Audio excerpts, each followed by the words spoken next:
श्री साईनाथ अष्टोत्तर शतनामावलिः। ओम श्री साईनाथाय नमः। ओम लक्ष्मी नारायणाय नमः। ओम कृष्णराम शिव मारुत्यादि रूपाय नमः। ओम शेषशायिने नमः। ओम गोदावरी तट शिरडीवासिने नमः। ओम भक्त हृदयालयाय नमः। ओम सर्वहृद्वासिने नमः। ओम भूतावासाय नमः।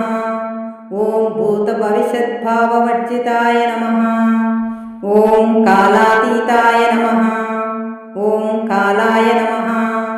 ओम कालकालाय नमः। ओम कालदर्पदमनाय नमः। ओम मृत्युंजयाय नमः। ओम अमर्त्याय नमः। ओम मर्त्याभयप्रदाय नमः।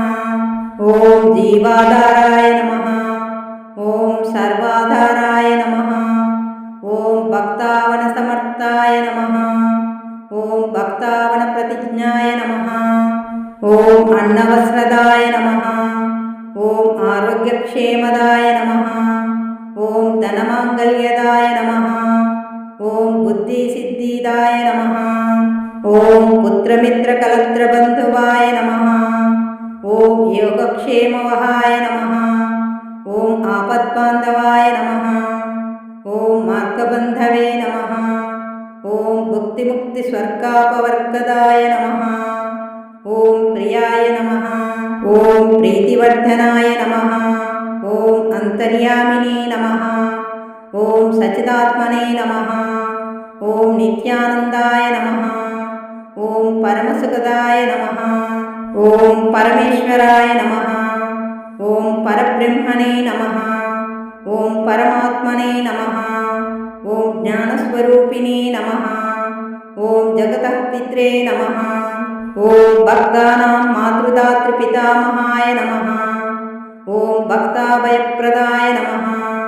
ओम भक्तपराधीनाय नमः। ओम भक्तानुग्रहकातराय नमः। ओम शरणागतवत्सलाय नमः। ओम भक्तिशक्तिप्रदाय नमः। ओम ज्ञानवैराग्यदाय नमः। ओम प्रेमप्रदाय नमः। ओम संशयहृदयदौर्बल्य पापकर्मवासनाक्षयकराय नमः। ओम हृदयग्रन्थिभेदकाय नमः। ओम कर्मध्वंसिने नमः।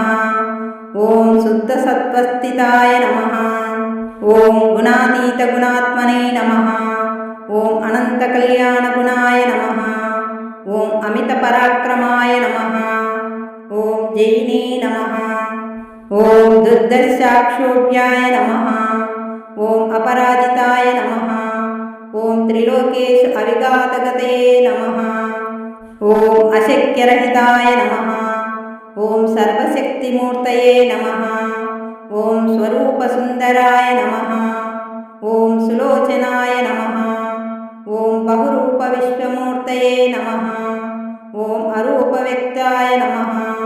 ओम अचिन्त्याय नमः। ओम सूक्ष्माय नमः। ओम सर्वान्तर्यामिने नमः।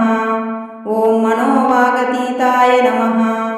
ओम प्रेममूर्तये नमः। ओम सुलभदुर्लभाय नमः। ओम असहाय सहायाय नमः। ओम अनाथनाथ दीनबन्धवे नमः। ओम सर्वभारभृते नमः। ओम अकर्माणेककर्मासु कर्मिणे नमः। ओम पुण्यश्रवणकीर्तनाय नमः। ओम तीर्थाय नमः। ओम वासुदेवाय नमः। ओम सताङ्गतये नमः। ओम सत्परायणाय नमः। ओम लोकनाथाय नमः। ओम पावनानघाय नमः। ओम अमृतांशुवे नमः। ओम भास्करप्रभाय नमः। ओम ब्रह्मचर्यतपश्चर्यादिशूरदाय नमः। ओम सत्यधर्मपरायणाय नमः। ओम सिद्धेश्वराय नमः। ओम सिद्धसंकल्पाय नमः। ओम योगेश्वराय नमः। ओम भगवते नमः। ओम भक्तवत्सलाय नमः। ओम सत्पुरुषाय नमः। ओम पुरुषोत्तमाय नमः। ओम सत्यतत्त्वबोधकाय नमः। ओम कामादिषड्वैरित विद्वंसिने नमः। ॐ अभेदानन्दानुभवप्रदाय नमः। ॐ सर्वमतसम्मताय नमः। ॐ श्रीदक्षिणामूर्तये नमः। ॐ श्रीवेङ्कटेशरमणाय नमः। ॐ अद्भुतानन्दचर्याय नमः। ॐ प्रसन्नार्तिहराय नमः। ॐ संसारसर्वदुःखक्षेकराय नमः। ॐ सर्ववित्सर्वतोमुखाय नमः। ॐ सर्वान्तर्बहिस्थिताय नमः। ॐ सर्वमङ्गलकराय नमः। ॐ सर्वाभीष्टप्रदाय नमः। ॐ समरसन्मार्गस्थापनाय नमः। ॐ श्री समस्त सद्गुरु साईनाथाय नमः। श्री साईनाथ अष्टोत्तरशतनामावलिः समाप्तम्।